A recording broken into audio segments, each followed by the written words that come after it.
You're probably watching this because you're thinking about taking steroids. And my answer to that question is maybe. Maybe you should take steroids. Maybe you want to get bigger. Maybe you want to get leaner, more muscular, more aesthetic. You want to be respected. You want to get women. You want to go out and you want to basically improve your life. So you're considering going down this like juicy path, right? And I'm not going to tell you not to do anything. It's not going to be one of these videos where you're like, oh, don't take this or your balls will fall off and you'll get cancer and a stroke. You and me, we're both delusional men. We don't think any of this stuff is going to happen to us. And that is fine. Because this video isn't me telling you not to do shit or like all the bad stuff that might happen from like a primary health point of view. This is like a narcissistic video that is going to explain why I chose not to do shit when I was incredibly close. And if you have similar reasons to me and you want to look better, you want to be more confident, you want to get more girls, you want to have a better physique and improve your life, then maybe you should take on board a few of the things before doing anything fucking stupid. You do a Google with side effects like fluid retention, difficulty sleeping, damage from nerves, irritability, increased sex drive. Wow, that sounds terrible. Involuntary and long-lasting erection. Fucking... Sign me up, boys. I actually can't get an erection at the minute because I'm a natural men's physique prep, which means I have no testosterone in me right now. So I'm basically a woman. Anyway, long-term effects include...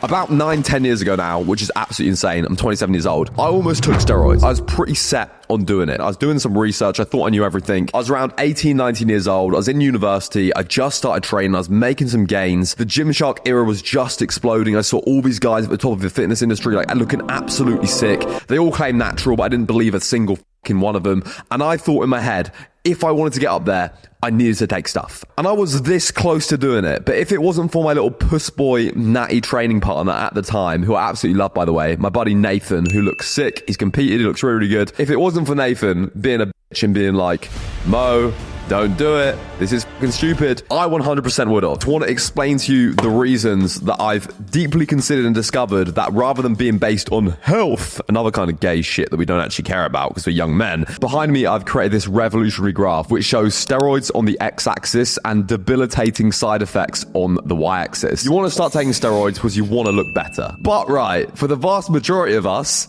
it ends up making you look a lot worse. As you increase the amount of steroids that you take, you increase muscle, but you also increase the amount of side effects that you're likely to experience. Those side effects are things like thinking that women are going to find you attractive. Spoiler alert, most women that look like women and don't look like men don't actually find big, bold, juiced up bodybuilders attractive that are self-obsessed narcissists and love the gym. So you end up taking something to look better and it makes you look a whole lot worse. There are people that look sick on gear, like Andre, Sergi, the Olympia guys, Micah Tren, Micah Hearn, like he's a sick lifetime fake natty. For every one person that looks sick, there are thousands of people that look sick, like sick. For example, James Smith. I follow his stuff. I fuck with him. I like it. He speaks about it publicly. He ran gear.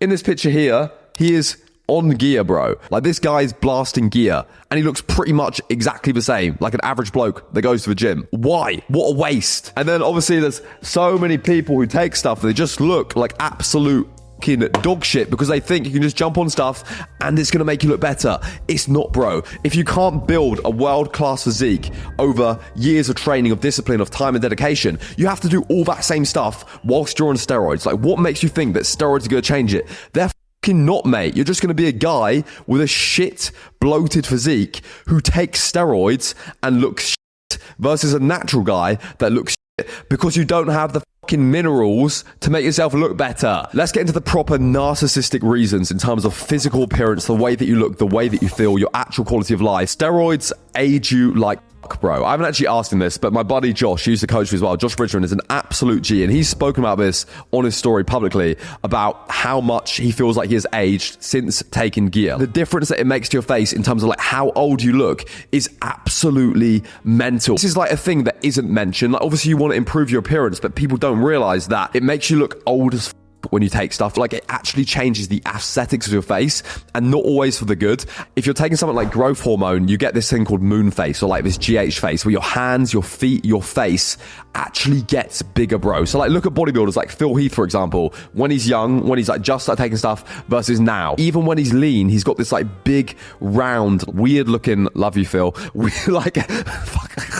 He's already blocked me on Instagram because I made a joke in his comments a very long time ago. I've since met him then. So please, Phil, I think you're an absolute G. Please unblock me on Instagram. People on gear start to get this like moon head aging face, like not a great look personally. Dorian Yates is another one. Like, when these people are blasting gear, like at the start of their career, when they haven't really taken much stuff, look how much their face is changing. It's absolutely mad. Another one that is massive for me is skin and hair. I don't want to be a bald man. One day I might be a bald man, and there's nothing wrong with being a bald guy. And I like to joke, and I like to be like, oh, you don't want to be ugly and bald and no one will love you. You can look sick, big, bold and jacked. But do you envision yourself being this massive, roided up, bold guy with a moon face? If you want to like improve your aesthetics and the way that you look, when you take stuff, when you take testosterone, any kind of androgen, it's going to increase that amount of thing in your body. Our body is going to want to try and keep in a state of equilibrium. So when we increase something in our body like testosterone, it's going to convert more testosterone into other things to bring it down. One of those things is going to be DHT. DHT is what causes hair loss or male pattern baldness. And you might be thinking, Mo, I can just get a hair transplant, or Mo, I can just take finasteride or a medication to stop that from happening. There is no cure to hair loss. Like, we can do things to reduce it and slow it down, but if you're artificially increasing the amount of something in your body that causes hair loss, like literally injecting it into you, there's nothing that exists that's going to offer you complete protection. And you've only got a finite amount of hair that you can actually move around for a hair transplant, for example. I've already had a hair transplant. I take finasteride. I'm prone to spotty skin. If I take shit, this isn't a video about me, like, you can think I'm a fake natural piece of shit. Like, I'll put this picture up here now, bro. Like, I'm looking like a fake natural piece of shit right now. Maybe not right now, but with a pumping good lighting, like, I'm looking absolutely ridiculous. I know it. Like, I'm so great, everybody. But no, whether you believe it or not, this isn't about me. It is about me. My granddad was bald. My dad has a shitty hairline. Like, if I took I would be bald and spotty and probably handicapped because of my leg like that. I want to take to improve the way that I look. Having more muscle, being leaner at the expense of those things, is that aesthetics to me? It is not aesthetics to me, bro. There's this one lad from the UK who's taken stuff to look better. He wants to be more confident. And this is what happened to his back, bro. Probably not going to happen to you, but it's still a risk, man. Next up is gyno. Like, if you're taking stuff, you're at risk of developing tits, or literally, if you're a man, developing breast tissue around your nipples. And this has happened to so many people in the industry. I know numerous people that are running stuff, numerous friends that have taken stuff, has had gyno surgery, people publicly like Joe Aesthetics, Joe Linda. When you are artificially raising testosterone, again, this conversion, you want your body to try and get rid of it. And it's going to get rid of testosterone by converting testosterone into estrogen. Estrogen is going to cause you to develop female traits if you have high estrogen, like gyno, like breast tissue. And once you've got that thing, bro, the only way to get rid of it, once it's got past the point, is through surgery. You'll literally be stuck with like these tits forever. And sure, like, okay, this can happen naturally through puberty as well. Like, all of this stuff can happen naturally, and it can happen anyway, but you're increasing the risk of all of these things happening at once, or many of these things, by doing stuff on this quest to make yourself look better. Have you ever noticed how so many people online seem to be rupturing tendons and having these like lifelong debilitating injuries? The reason for that is steroids. It's literally steroids that are making them injured, fucking ruining their training and ruining their life. Ryan Crawley completely tearing his pec off his bone, an injury that completely, I can't even watch this, an injury that completely wiped out his bodybuilding career. Larry Wheels, Joe Aesthetics, Callum Von Moga, who tore his bicep tendon, I think, or his quad off the bone, literally just climbing, doing nothing. There is a reason why so many people in the fitness industry get all these injuries. You might be thinking, oh, it's because they lift heavy weights. No, it's because they take steroids and they lift heavy weights. When you take steroids, it actually changes the biology of your muscle cells, obviously, but also changes the biology of your tendons as well, which is super, super interesting. Two things happen. Number one, you get disproportionately strong. Your muscles get stronger, the blood supply increases, you get more muscle cell nuclei, you're able to synthesize more proteins, you get hell of a strong. And number two, you also get this thing happening to your collagen fibers in your tendons, where the actual pathology, the actual fibers themselves, I'll put an image from a study on screen here, rather than being like some nice, strong collagen fibers that are all laid uniformly all over each other, you get this random looking arrangement of collagen fibers due to steroid use, which makes them really, really weak. So that means you're getting stronger, you got weak tendons, something is gonna snap, bro. Throw in the ego of like wanting to lift heavy like we all have, and you are gonna fucking fuck yourself up and ruin your gym career for pretty much ever. I can go to the gym, I can do preacher curls with a full range of motion to failure on like a heavy ass weight, and I don't have to worry about ripping my bicep tendon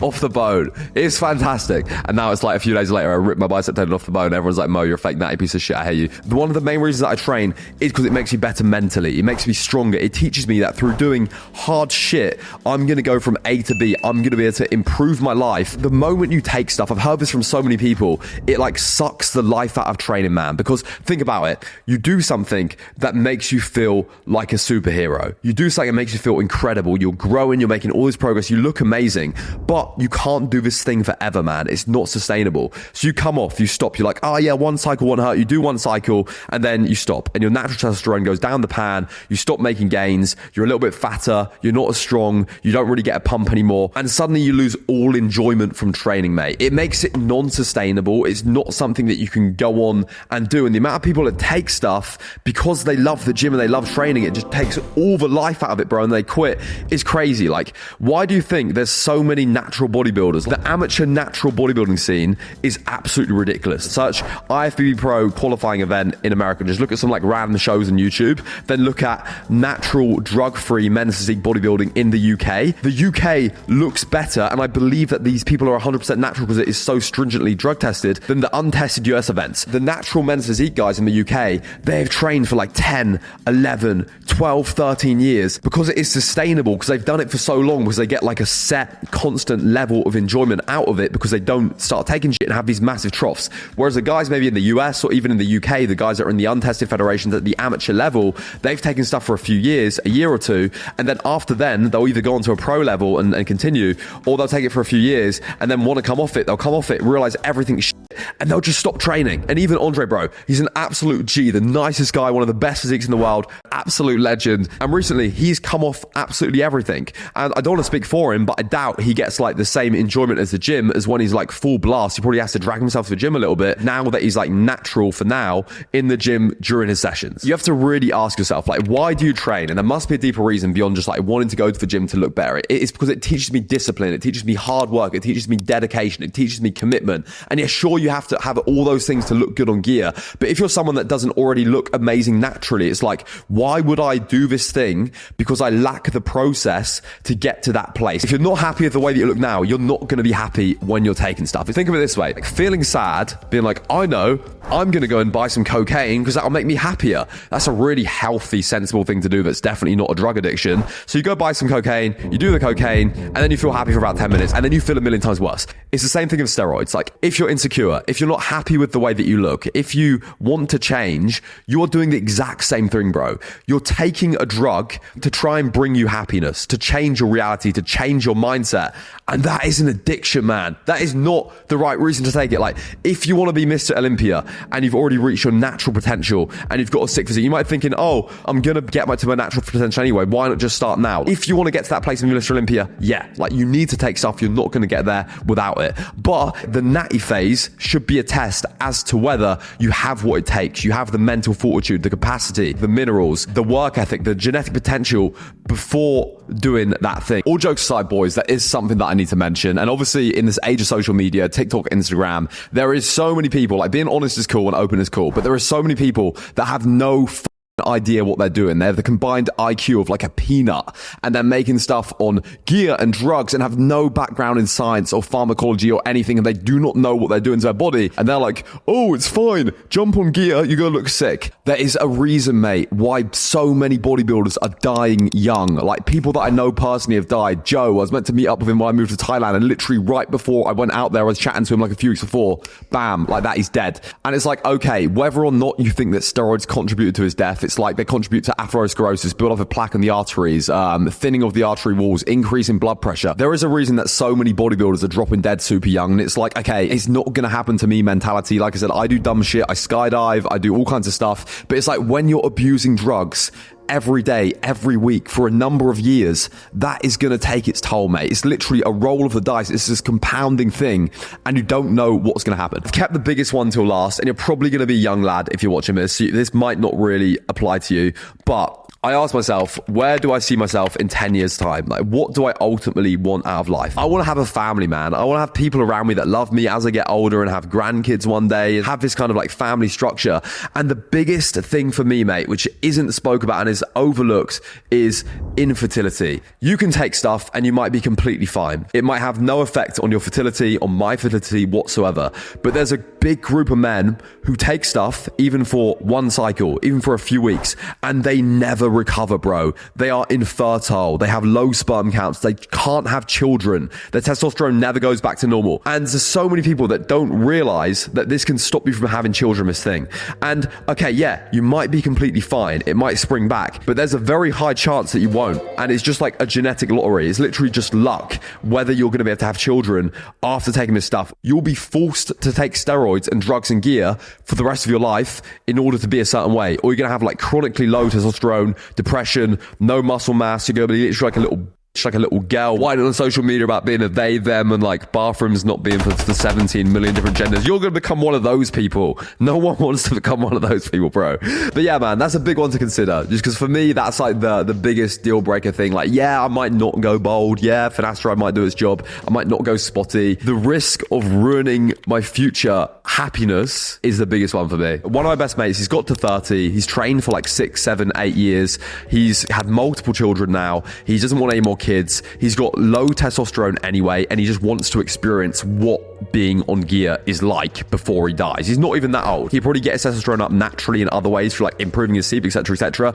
But he's kind of done everything that he wants to do, has his kids, and he has started taking TRT. I think in that situation, right, that is probably a pretty chill thing to do. Like, it's pretty sensible. Like, I'm not against that. I don't think it's dumb. Like, I might do that one day when I've had kids. So to answer the question, like, would I ever take gear? The answer is yes. I want to experience it. I want to see what it feels like. I want to know what that feels like before I die. Taking magic mushrooms, pretty much most recreational drugs, just I want to experience them to like a level to see what it feels like before I die. I want to experience loads of things. But it's like with steroids, it's like the long-term implications, and you have to take it long-term, are not worth it. Like, I'm not going to go and take heroin, go and inject heroin because I want to know what it feels like, because it's like the risk versus reward isn't worth it. And for this stage in my life right now, it's not just worth it. But one day when I've had kids, when it doesn't matter if I turn infertile, when my testosterone is getting a bit lower, when I'm older, naturally, at this current moment in time, I think I will, in my late 30s, early 40s, get on some TRT, like that kind of thing, where the potential improvements outweigh the potential risks. Whatever you do, just don't be delusional. Like, this is something I've learned recently. Be very real with yourself. Are you putting in the time, the energy, the effort to build a natural world-class physique first? And if you cannot build a natural world-class physique, you're going to look taking steroids. Like, you haven't got what it takes genetically or mentally. You're going to look shit. You're probably going to get a plethora of side effects. You're still going to look shit. You're going to be poorer, depressed, and not in a good position, bro, when you start out doing this thing. You might be thinking like, oh, I just need to take this thing because of my genetics and I'll blow up. No, bro. Like, my friend Tom, I'll put him on screen. Old picture of him here. We used to call him Mastectomy Tom because he had no chest. He's got like this muscle building genetics. He literally used to think there was like no hope for him, like getting a good physique in the gym, because genetically he has such a foundation. But all of these trophies, all of these medals, like this is Tom's, mate, from natural drug tested men's physique shows that over the last 5, 6, 7, 8 years of training, he's managed to build a fucking sick physique. He's just walked through the doors. I'm like, he looks really fucking shit, awful. Come here, Tom. Come here. Look how fat. Show him the physique, mate. This is how fat you got to get as a natty. If you took gear, you wouldn't be like, yeah. But anyway, yeah. Eat big or stay small. If you are going to do it anyway, just get to a point naturally first, and that should be the litmus test. Can you get to a world-class state? And that's why Tom is taking gear now. Just try for yourself, bro. Just try. It doesn't matter if you think I'm a fucking fake natural piece of shit. I used to be the same. I used to be like a YouTube hater, commenting hate on people's videos, because I used to think that the whole fitness industry was lying and on steroids, which a lot of people are, but you shouldn't let that dictate what you try and do, and you should just put fucking time in 4, 5, 6 years on a structured training plan. See for yourself, mate, and the only way to know is if you try. So on that note, the only way to know is if you try. Load up your syringes, boys, and let's get fucking juicy.